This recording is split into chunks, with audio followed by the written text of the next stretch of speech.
idha ra'at al-umma anna ahlu salaha, umma utakapoona mashekhe wal istiqama na watu ambao wana misimamo kwenye dini yao, bainahum hadha al-hiqd, jinsi gani walivyokuwa wana vifundo baina yao, wal khilaf fil masail, na ikhtilafu katika mambo ya dini. Unashangaa hivi, kauli hii na kauli hii inapelekea mashekhe wanataka kutoana roho kwenye memba. Ibn Uthaymeen anasema umma utawapigia mfano mashekhe wale kutokana na uongofu waliokuwa nao. Hivi shekhe fulani inawezekana akafikia hatua ile katika jambo hili tu?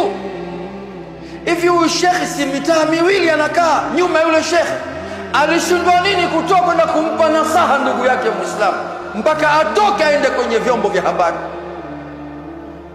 Hakuweza kutoka kwenda kumpa nasaha mpaka ifikie mahala kwamba azungumze, achafue heshima ya mtu. Sababu ni nini? Hasadi peke yake. Ibn Uthaymeen anasema fatara shabun, utaona jinsi gani ikhtilafu za mashehe zilipopelekea mpaka ikafikia mahala umma unaparanganyika, dini inakosa nguvu, sunna inaanza kupoteza mwelekeo kwa baadhi ya watu kwa sababu za ikhtilafu zisizokuwa za msingi. Fatara shaba, utamwona kijana sawa sawa yadkhul istiqama, anaingia kwenye msimamo wa dini, akiangalia harakati zile na zile na zile, anaanza kupata ladha, moyo wa imani unamwingia. Pengine alikuwa anafanya biashara, pengine yuko wapi na wapi, anavyoona wenzio wanakwenda kwenye halaka za elimu, naye anatamani, anamwomba Allah amwafikishe naye aende, anaingia.